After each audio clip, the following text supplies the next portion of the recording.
This is Katie Klettlinger. The date is August 6, 2013, and I am interviewing Dorothy Zerger, who is the daughter of the Superintendent Walter Zerger, who ran the children's home.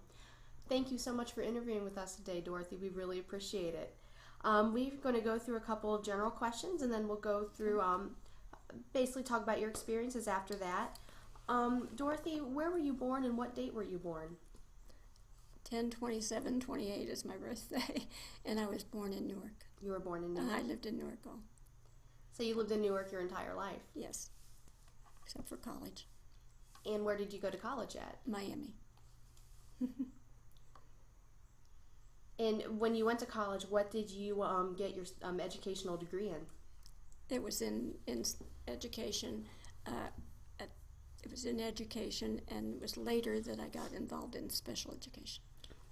And that was partly the result of the experience at the home and the needs that I saw of kids in teaching. So it really inspired you and it inspired your entire life. And then we had a superintendent, and I was in Newark schools most of the time.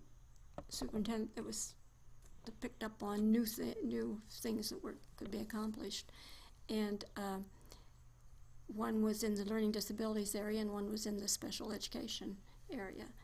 And so there were two of us. One, I did the special education, or got the supervision in that, and the other gal in the LD, which later became a bigger field too.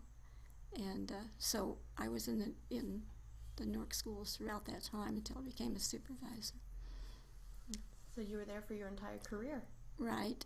And then I did work for one of the former superintendents after that, with people from throughout the United States, really, who had special needs kids and were relocating and looking for programs in other parts of the country. Well, other than attending Miami, were there other places that you lived other than the children's home throughout your childhood and early adult life? After my parents were retired, and I did work at Ohio State. Of course, my master's and all was from Ohio State.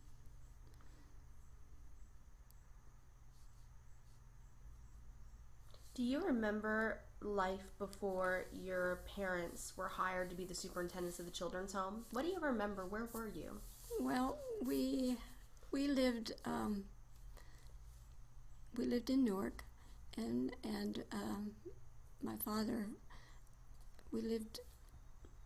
my grandfather and all had a big farm, and we lived there for a period of time. And my father, I'm trying to think, at one time he worked in a factory for a period of time. I can't just put that together. But he worked in a garden there. He did a whole gardening business for a man who had this business and then couldn't anymore continue to carry it out. And he worked at that for a long time. That was before going to the children's home. And I don't remember exactly, because I was pretty young, how they got involved in that. I know they had to take a test and all these kinds of things. And they had friends who went to the county home at the same time, a couple. And so that was a good mix for them, even though it was totally different. They went to the old folks' home at the same time that my parents went. About the same period, I don't. So did their friends actually run the county home, or were they? They were the one was, they were superintendent. Do you remember what their names were? I do, but I'm almost afraid to say if I'm wrong. Would you have any way to check it? Don't worry, no. You can say whatever you're comfortable saying, and if it is what it is. Her name was Burl. Did you get that name? Had that name? Burl. Okay. Yeah. And they were friends. I mean, I suppose through their connections with the powers that be. The other thing that I think is interesting, at that time there were children's homes in other counties. And there was an organization, a kind of loose organization, that those people had. Now, Newark was one of the biggest institutions, but the children's homes in the other counties. And I can remember, I was pretty young, but I can remember going with my parents to visit those people. They had an organization. They met, I don't know how often, and to compare notes and exchange ideas. And then they visited each other's children's home to see how they did things, which was a really good connection, because where else could any of those people go to get comparable information? Do you remember visiting other children's homes in other counties when you were with your parents? I remembered faintly. Most of them were smaller institutions, and I couldn't quote to the county, I don't think. They were smaller, but they were generally smaller homes. Newark was one of the bigger ones. But the people were comparable, and they, as I say, they met. They had some kind of a little organization even. They met occasionally. Yeah. When you were visiting other homes, do you remember something that stood out and you thought, wow, we do that differently, or wow? I don't remember specifically. Nothing remember specifically. I remember they all, as I say, they were all busy exchanging ideas, and I think they shared very openly what worked or didn't, kind of thing. But as far as the other communities and the support, I don't. And I think Newark's was the biggest. I can't even tell you the other counties offhand, but there were several that were involved in that circuit of. That's really interesting. Which was the only way they had, to share. There was nobody guiding anybody. Yeah, so they actually had sharing. So it was sort of like their own little professional organization that they had just for them. I don't remember whether who got it going. Whether any bigger agency had it going. I don't remember that because I was too young. But I remember going with them to some of these other homes.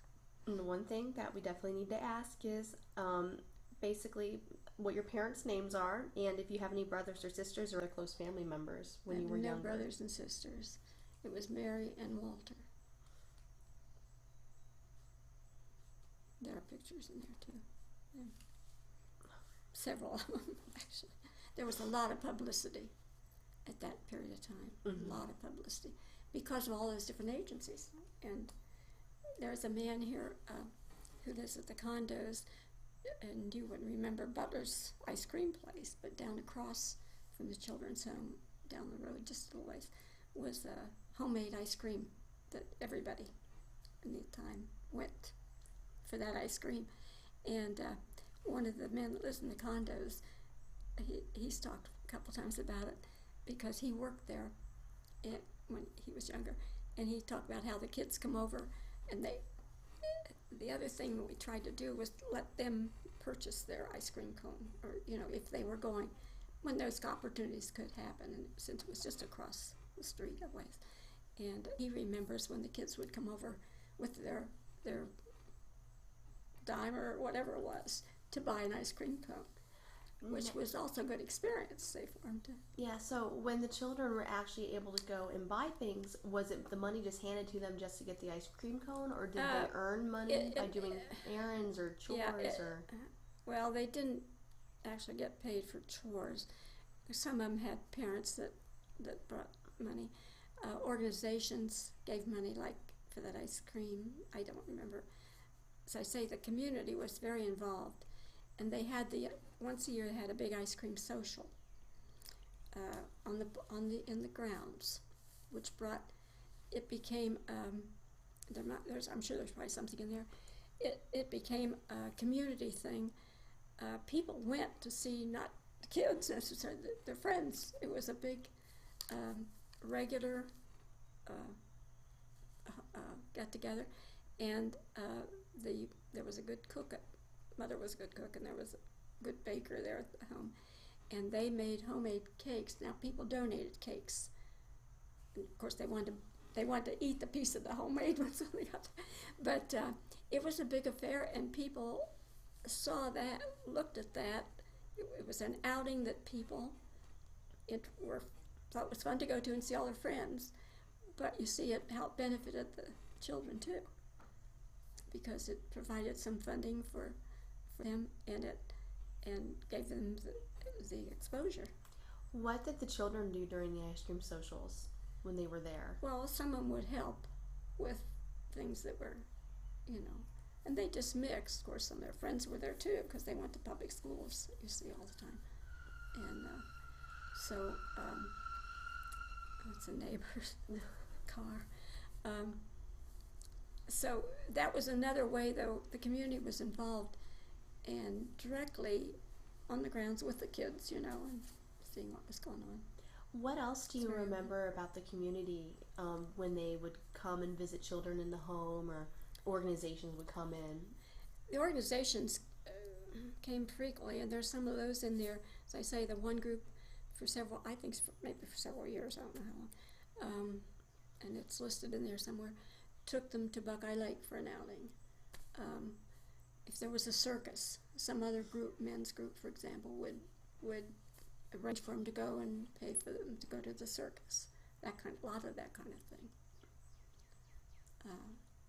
I don't remember specifics, but that kind of activity I remember particularly. And there are a couple of pictures there about the articles about the Buckeye Lake thing. But they did that for several years, and that the ice cream social was really looked forward to as a community thing because people saw the friends. Mm-hmm. It got to be. It wasn't a children's home thing so much, but it benefited them, see, by the exposure. The one question I definitely had for you today was, you lived at the home with your parents. So, you were there and your parents were there and you were with all these other children that your parents cared for. How was your relationship with all the other children in the home, and did you actually live with them or did you live with your parents? Well, how did that work? I lived with my parents, but I was with them all the time, and I don't know if I mentioned this, but I was young when we went there, and I had to, I always wanted to go to the nursery. Did I mention that? The nursery was right across the hall. We were on the main floor with our apartment, and the nursery was across. And, of course, I was interested in little kids when I was real young like that. And my mother had a rule because she knew how busy it was, trying to use a couple of the older girls to help get the kids up and dressed and all and fed in the morning. So I can remember that I wasn't supposed to go over there till the door opened, showing that the kids were up, and then I could stay as long as I wanted to. But they were right across the hall from our apartment. So for a period of time anyway. So did you actually help the people, the nursery aides and the people that worked there with the children? I would work with them if, I mean, I didn't have a regular thing, but I'd help them, and if they'd go out to play, I'd help them, that kind of thing, because they'd take them out, they had to give them, and they were, as I say, they were little children, and that one was the only baby, the newborn, but Paul's mother gave birth, and as I said, and he knows it. He tells it over and over to people how my mother went to the hospital to bring him home. Now this is Paul Hottinger you're talking about, correct? Yeah, he's told that story, I'm sure, all over the country. No, I participated in things with them. I don't think I never had a fuss with any of them or anything. Of course, I had initially, I enjoyed the company, and I always planned to teach school, so a lot of those things went along with, and my mother had taught, and so a lot of those things went along with, Did you make any close friends with any of the children that were there? Well, yeah, particularly the ones I went to school with. Of course, they're pretty well scattered, and a number of those were older, so the number of them are gone even at this point. But I still get cards, and I get Christmas cards and things from some of them I almost forgot, and still get things like that from, or get calls. Christmas is particularly a time where certain ones, and I'm having trouble now because I'm losing a lot of those contacts because a lot of them were older than I was, There were older kids there then. And we were my parents were gone before the real strong shift toward foster homes, which was probably a good thing because, well, people think foster homes are, and they are good if they're good. But I don't know if there are enough good places to put all the kids that need foster care. and I'm not sure how they can be followed up as well. It makes sense that they should be out in the community, but I have to wonder sometimes, and from my teaching experience too, and seeing what happened, you can't just say, somebody says, I want 2 kids, you can't just say, well, here, these are 2 nice kids, how about these? 2 weeks later, we had people, maybe I mentioned that. Remember one couple, they took these 2 little boys, and my parents would always try to say, when they were pushing kids out, and they always tried to say, take them for visits, take them for visits. Well, they took these 2 little boys for visits, and I don't remember the people's names, so it doesn't matter, it was years ago, but, and they called, they wanted to keep them. And so the welfare person, who didn't have experience with children's homes usually, said to get their clothes ready. They were coming, they were going to take these 2 kids. And I think they could have been adopted, or at least captured. And so that's what happened. And I can't tell you the length of time, but it was a very short time. The woman came back one day, kids, clothes, everything. Her husband said if she didn't get those kids out of their house, he was leaving her. See, they were not super young. All of a sudden they had 2 active little boys, cute kids, bright enough, I think. I don't remember them all that well, but I remember them bringing them back. How did the boys handle that? How did they feel? Well, I don't really remember that. Of course, they hadn't been there a long time, but and these people were not super young. I don't remember exactly what they were, but I can so remember how people think they wanted kids, and that's why you had to be so careful with placements. And that's what I question now, because when you had placements like you had then, you could kind of judge, particularly if you get them to take them for a trial or something. Now, and I don't know what happens in children's services exactly, but while I was still teaching, it was more like, you wanted a kid, which one you want, kind of thing. And I'm not sure how the matches were made, and I don't know today what's happening. When your parents worked with all the kids, what was their relationship like with the children, one-on-one? How did they work with them, and what do you specifically remember about that? Well, I don't remember specifics. I don't remember any. Obviously, some of them they had to discipline different than the others, but I don't remember any big problem relationships. And of course, there were older kids there too. See, many older kids too, and you had they were harder to control in some ways. But I don't remember any major problems. What kind of discipline did children go through when they were at the home?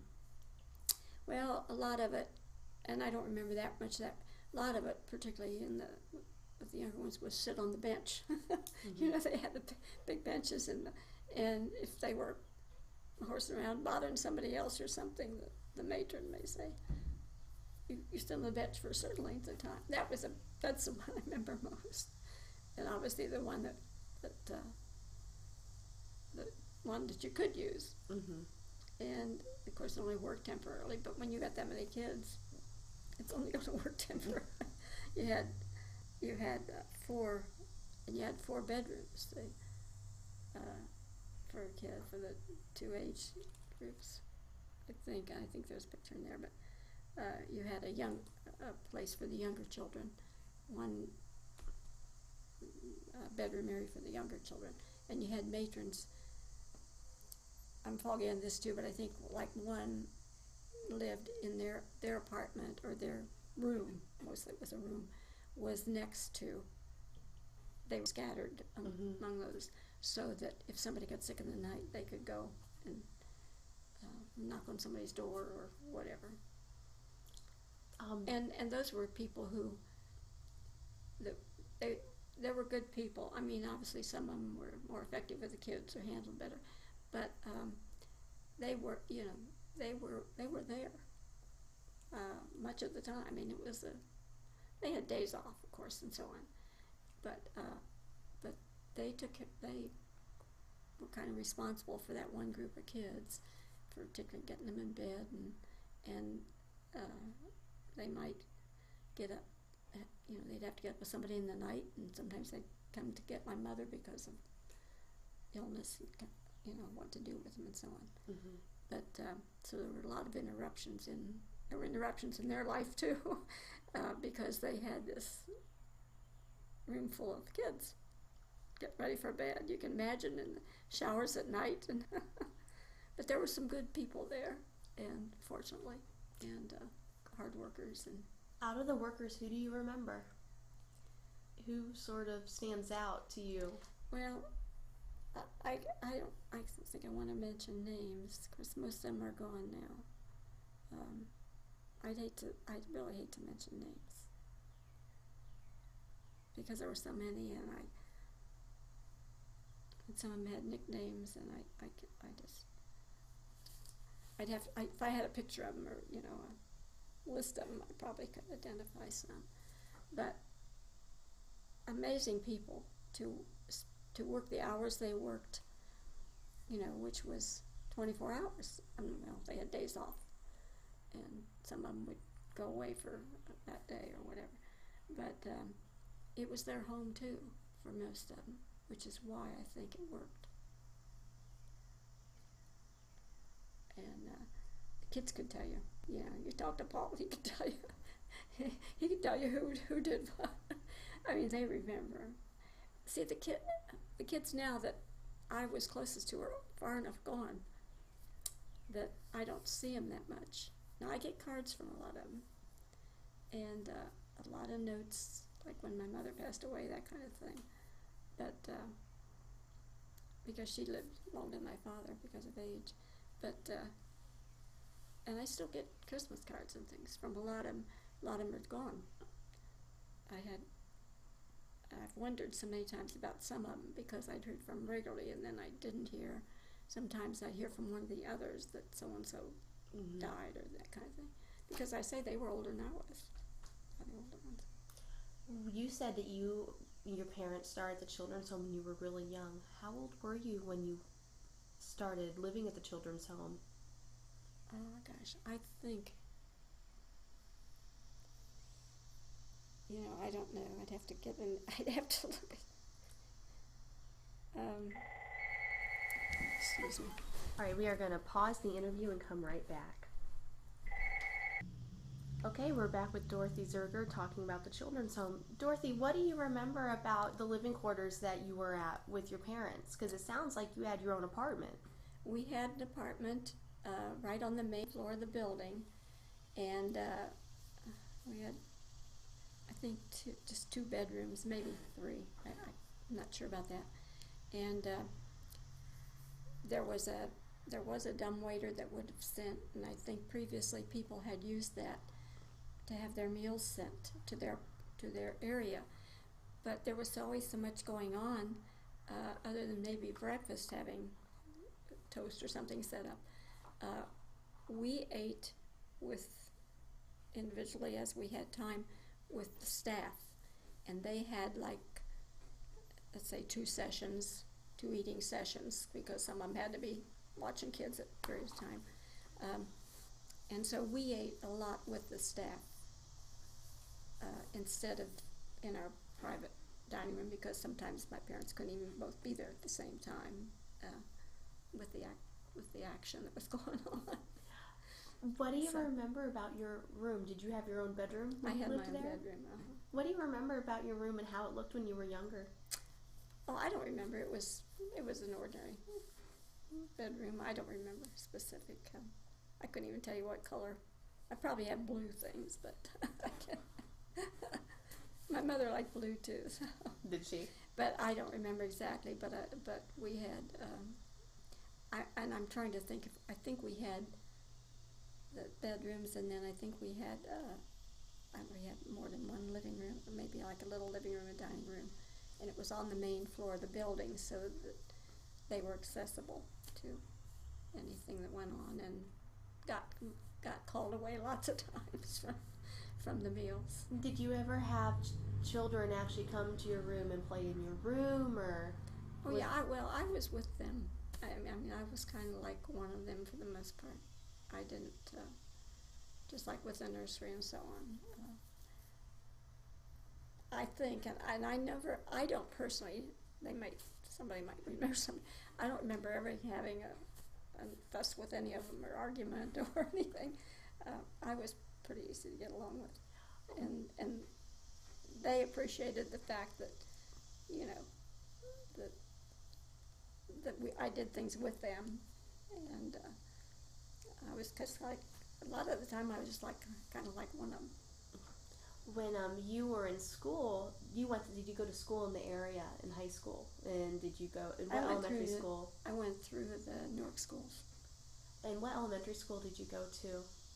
Franklin, first was on the south end, and it had been a one-room school, but I'm trying to think now I went there initially, a wonderful teacher, which is probably why I became a teacher, and I think it had 3 grades in it. And then after I can tell you the exact year or anything, but after they went to the children's home, I went to Lincoln and Hazelwood, I think, in Lincoln. And then I taught in some of those same buildings after I graduated from college. That's amazing. So that's very impressive. When you were at Hazelwood, or when you were in high school, did you ever have any of your friends come over to stay in the apartment with your parents? How did that work out? How was your social life? Yeah, I don't know about. See, everything was so open with them. I can't specifically remember where. You'd have to be careful of that anyway, because you'd be picking and choosing. But I did things with them, and and remember then eventually I was teaching some kids from there too, because I taught at Lincoln. Yeah, so you basically you were in the children's home with some of these children, and then you were their teacher after you went to college. Yeah, well, yeah, that happened. I don't remember a lot of specific cases, but and of course the kids changed somewhere in that period of time too a lot. But I, you know, it was pretty open, and I said, and I mean, you had to be careful though. You couldn't particularly. You tried to help kids that needed the help most, but you couldn't. You had to be careful about that too, or jealousy would. Yeah. You know. And I don't, to my knowledge, there may have been some that I wasn't aware, but I never really had an argument or fuss with the kids. Or, in fact, as I got older, they paid attention to me and I did try to help take care of them, you know, and I don't remember any problem. Of course, being a teacher probably helped that too, but there was no problem if I got after them for something, which I did if they were doing something they shouldn't be doing. When you were at the children's home, what was a typical day going from the morning when you woke up until going to bed at night? Did you have a routine every day? I don't remember that much. There was always so much going on, and particularly when I was really young, I don't remember that much. Of course, when I was teaching and all, that was a different story. But so we'll go back to that. So after your parents retired and you were teaching, basically you've been teaching throughout your whole career at Newark. So were you working with children from the children's home for most of that time? Well, not necessarily, because eventually I got in the field of special education, and by the time I did the college bit and all, some of those younger children that I had, now there might be some children from the children's home in there, but not living when I had maybe been right with them, because I ended up in the field of special education, and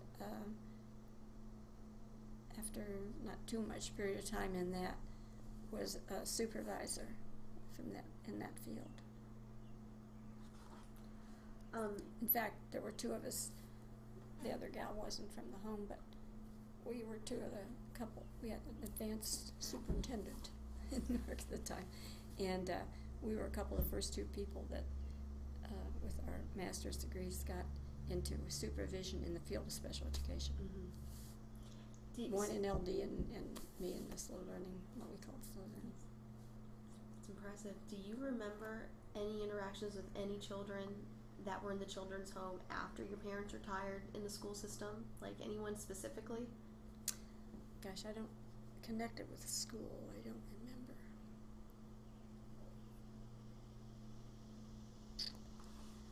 I can't think of a specific, incident or.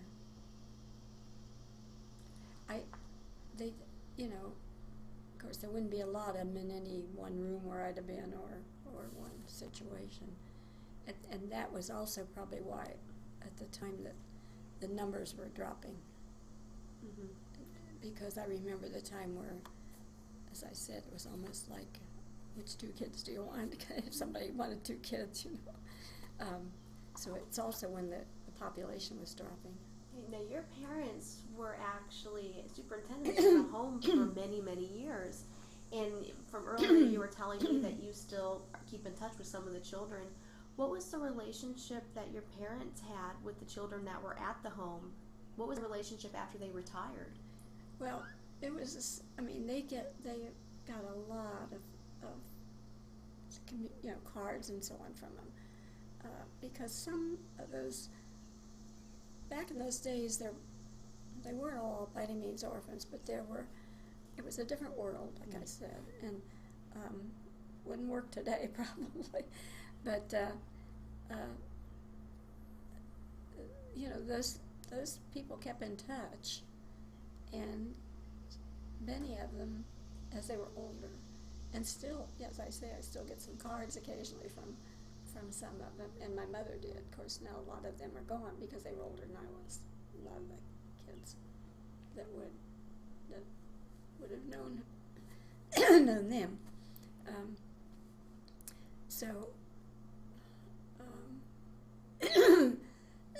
But a lot of all of a sudden a card will come at a holiday or Christmas or something, somebody that you haven't heard from for a long time. So it's not a real close friendship, but it's contact. Let's talk about your parents. We really haven't got to talk about your parents a lot. What was your father like? What do you remember when you were at the home, or remember about your dad's personality that really just something that you loved about your dad? Well, of course they were strict. He was strict. But one of the things that happened and it was good for staff too, when they had jobs to do, they worked right with them. In other words, if they were out hoeing weeds, my father was out there too. So that took away some that could have been conflict stuff. He was working right with them, and he was strict, which you had to be when you had that number of kids.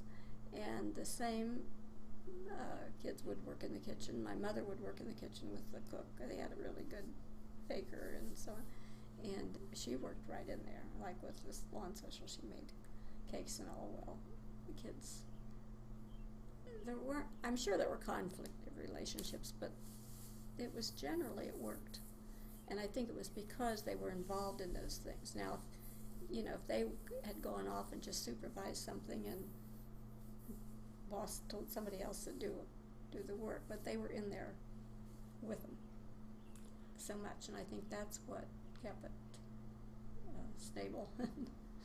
Not that they were always happy, I'm sure the kids weren't always happy, and adults weren't always happy with what happened, but a lot of the people that worked there over those years were also good, quote, good people, and a lot of the women you see didn't have other family or homes, for example, and they had their home. That was their home too for a period of time when they worked there, and so it wasn't like an 8 to 5 job or a 7 to 10 job. they were part of the, which is again something I think wouldn't happen today, but they were part of the action, and they took some ownership with what went on. Do you remember the very first time you walked into the children's home with your parents? I don't remember that. Do you remember when you left the children's home? And do you remember anything about your last day there? Not really, because, see, I probably left kind of gradually because of going to school.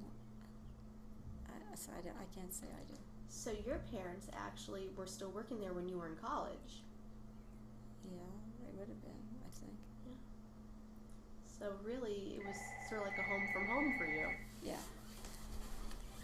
We are going to take a slow break from the interview. All right, we are back.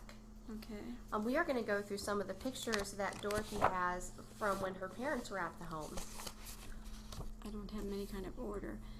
I think this was a group sponsoring thing. I think this was an Easter egg hunt, but I'm not sure about that. So, did they do Easter egg hunts every year for the children? Somebody did.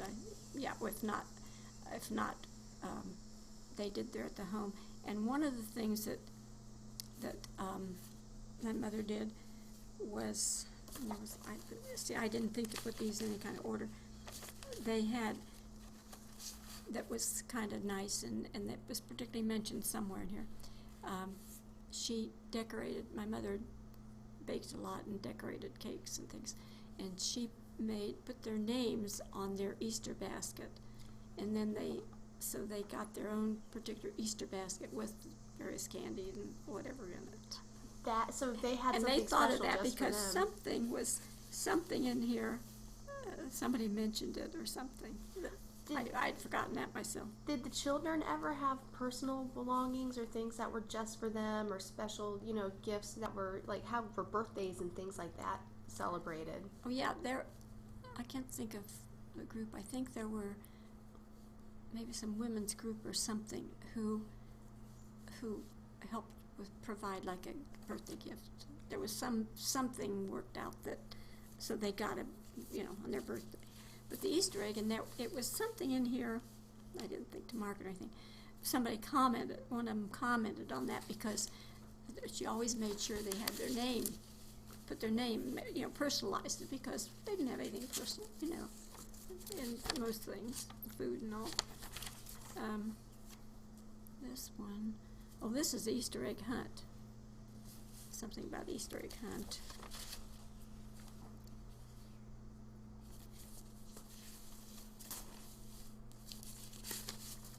You wouldn't ever remember P. Wendell Reed, would you, who wrote for the Advocate? No.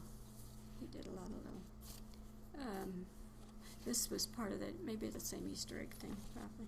Or maybe that group did it kind of regularly, I don't remember. Earlier I saw you had some pictures of the nursery. How is the nursery at the home set up? Well, it was there on the main floor, as I told you. It was across from our apartment. But there was a play area out near there somehow, and of course they had all age kids, and the girls helped. Some of the younger girls helped get the kids up and put them to bed and so on, and that's what some of these things are. There were girls that kind of assigned to that might be that Paul right there. Oh, Paul Hottie? There were kids assigned, that was their job. And I loved it there. I think that's me. But that tall one right there, that's you? I think. I'm not sure. We'll note that as picture A, so we have a picture of Dorothy on record. How many children do you think were in the nursery at one time, Dorothy? I don't know what maximum was. I'd say 10. Wasn't a big number.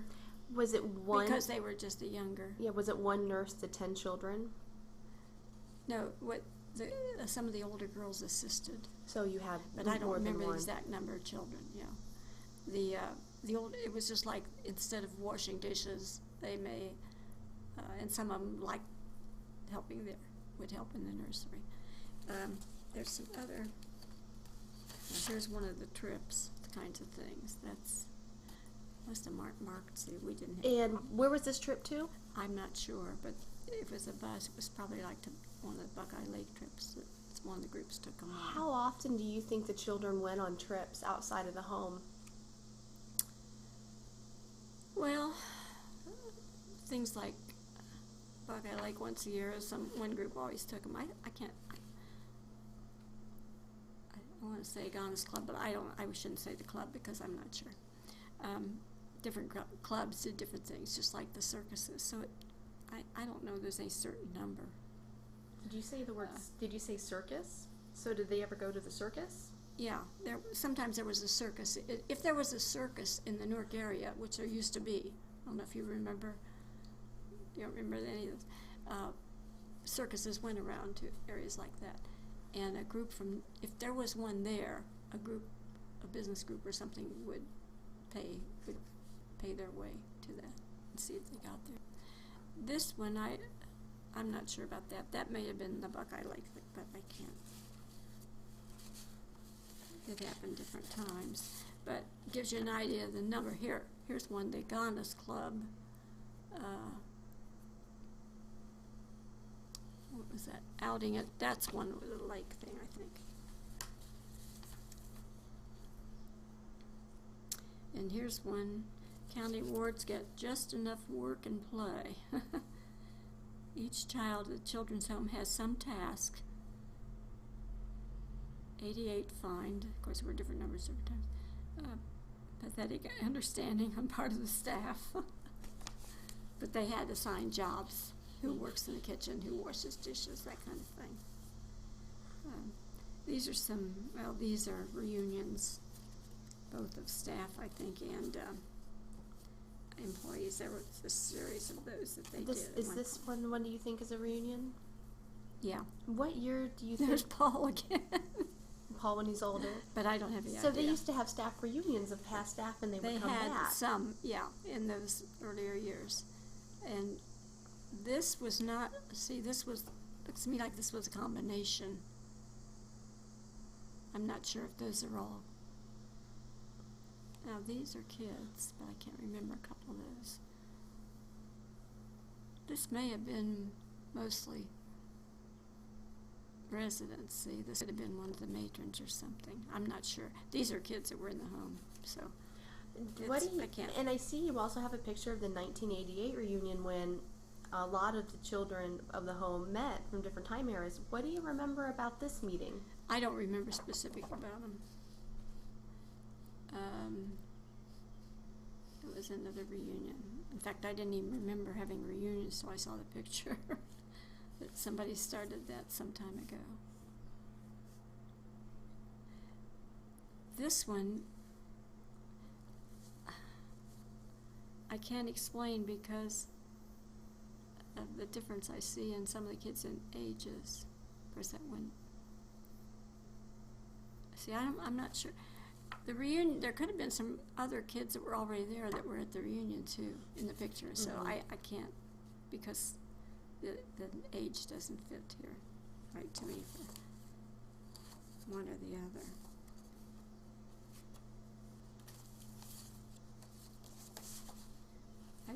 I'm guessing that was going swimming, but I don't know that either for sure.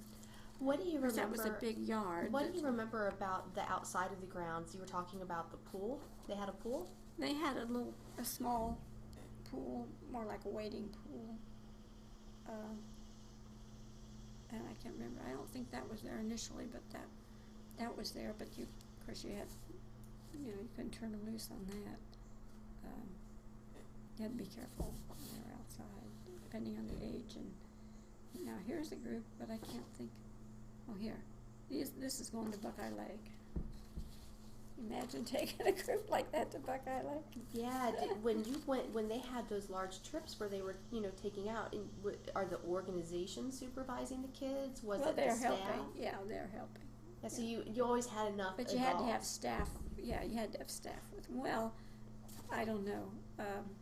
When you took them in a group like that, they had, because see, sometimes your helpers or your people that were taking them weren't necessarily, they were helpers, but they weren't necessarily responsible. I mean, it was a big responsibility. I don't know if you'd want to do it today, you know, because it was a big responsibility, if you think about it. Of course, kids were different too, and they were so delighted to do some of those things that, you know, that they were special treats.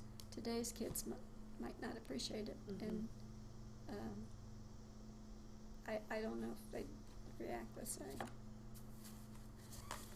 I don't know if there's anything else. Sometimes they ate out in the lawn in the summer. It was really, you know, it was really nice. How was it set up to have children eat on the lawn? Was it like picnic style, buffet style? Oh, yeah, it was. I don't remember all that, but you can see there were chairs and all there. So it looks like it was buffet style then. Probably. And it might have been Saturday evening picnic, you know, it was picnic style maybe. These are other, I don't know what that one is. I'm sorry, some of the pictures were not much good anymore. Here's one, let me see where this came from. Oh, here, this is one. Oh, this is that Paul Heidinger kid. Remembering past things. He probably remembers more than I do about some things. Here's a dedication. Well, that's the dedication of the Recreation Center, which is,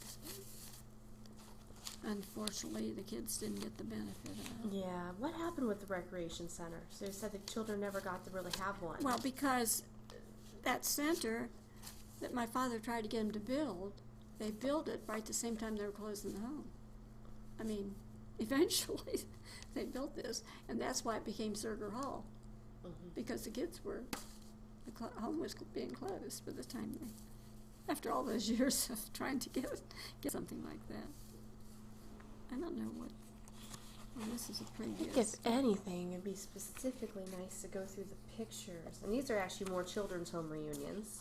Yeah, and you can take any of those. See, because I didn't try to read the end.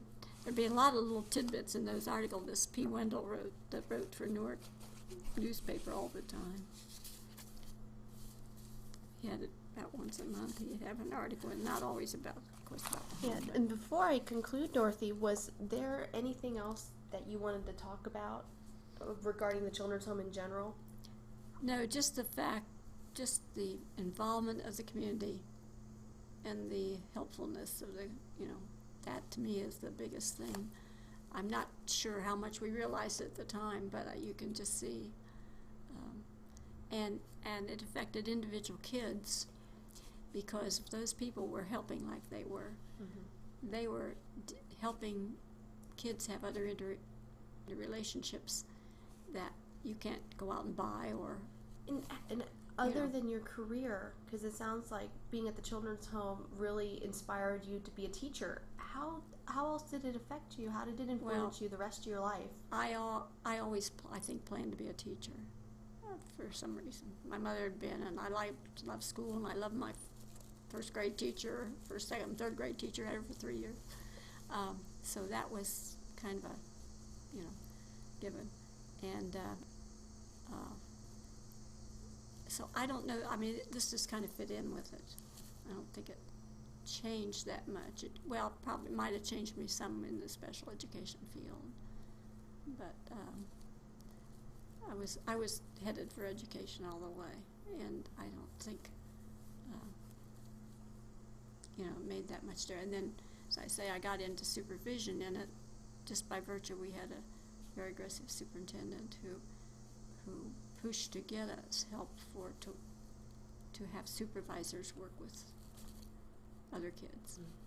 And then for years, see, after I retired, for that superintendent,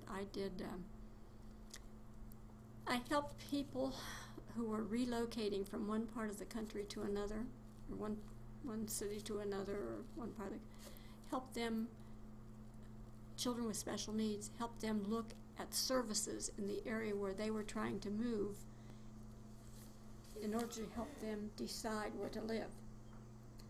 like if you were moving from here to Columbus, well, that's probably not a good example, but if you were moving from here to Columbus and you had a special needs child, there were schools that didn't provide any of that at times. And so that was where I ended up doing that after I retired from teaching. And I could still do some. I had a call not too long. They don't do as much of it now because people get their computers out and they call some school district and say, oh yeah, we take care of special needs kids, but and they believe them, and I suppose there is more care now. I'm almost afraid, I'm not in a position to know, I'm almost afraid that there's not as much help for those kids now as there was, because everybody's supposed to be normal now. And when I was still working with that, there were people that knew their kids had special help, and they wanted to go, if they had to move because of job, they wanted to know which school there was had the best services, and that's the kind of thing I was working with when I finally retired officially. And oddly enough, as I say, I had a call. We had a very, very strong superintendent, and who cooked that up, and he still has a service to provide, and one of his people I had worked with, but I didn't have enough materials anymore. I didn't have access to, because you needed books from the different school districts and all to sort things out.